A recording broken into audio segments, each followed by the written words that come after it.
TV. Well, a busted pizzle is the last thing you want in a new bull. But new research may have found a solution. For more on this, I'm joined by Liam Cameron, a former bull overseer and Graham Acton Beef Connections mentee. Now, Liam, I can't pronounce this name of the virus. Can you please say what it is and tell me how big a problem it is? I'm only going to say this once, Andrea, because it's very difficult to say, but the virus is known as balanophosthitis virus in bulls. And how'd you go when you had to stand in front of a crowd of 400 people? Yeah, not good. The our local vet in Victoria came up to me after and said, mate, you pronounced it wrong. So, yeah, I gave it a good old crack. But, nice of him to wait until afterwards rather than during. No, exactly. So that's the name of it. We're not going to say it again. Definitely. How big a problem is it? Quite severe. Yeah, we're seeing in the industry at the moment there's quite a large cull percentage rate due to this virus, and there's quite an extensive sort of research going into this problem at the moment. So it's quite interesting being a part of this program with Tamania Angus, and yeah, it's been quite a good journey throughout. So what is the condition it can cause? What does it mean? So the bulls are contracting this virus in their young virgin years going out to work, and they're getting a severe inflammation within the penile area, and it's causing or deeming them unusable to the producer. So it's causing quite a large impact on the industry at the moment. How common was it?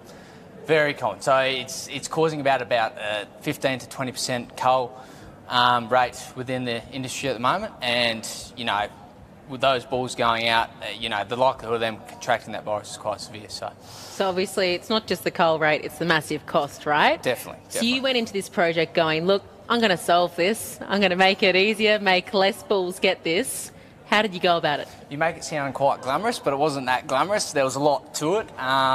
Being able to deal with Tamania and their close clients has been quite impactful for me, and just creating a greater awareness around the issue has been, you know, I've had a lot of people come up to me saying, you know, I'm glad you've sort of spoken about it like today, and that's just creating that awareness, and which is the first step in trying to solve the issue. So is there not a great deal of awareness around it, or?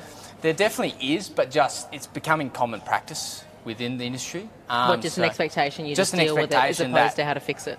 This cull percentage rate is just there, and that's just what it is. But in my opinion, that's unacceptable. So it's great to be a part of this project and trial, and hopefully in the coming years to then sort of really nail down on the issue that's coming apart. So, yeah. So you do this trial, what were you expecting to find?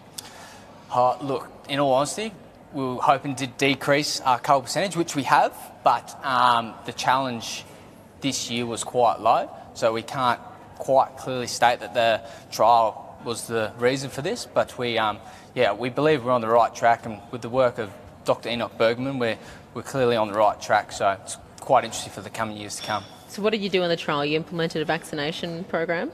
Correct. So we went out and we vaccinated the bulls with a common respiratory drug known as Rhinogard, which is a drug mainly used in feedlots. So it's targeting a herpes virus, which Dr. Enoch believes there's a link between the two viruses, the balanophosthitis virus and the herpes virus. So we're trying to use this drug to sort of mitigate that and, yeah, see what comes from it.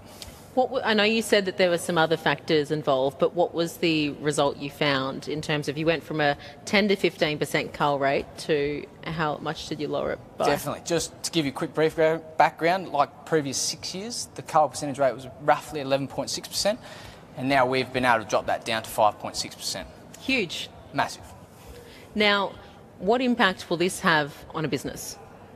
Well, you're looking at a high-valued item, potentially saving that, and then keeping that item to produce more calves on foot down the track. So a massive impact for businesses down further later in life, being able to trying to keep as many bulls on farm and getting the best profitability out of that bull. So where to from here?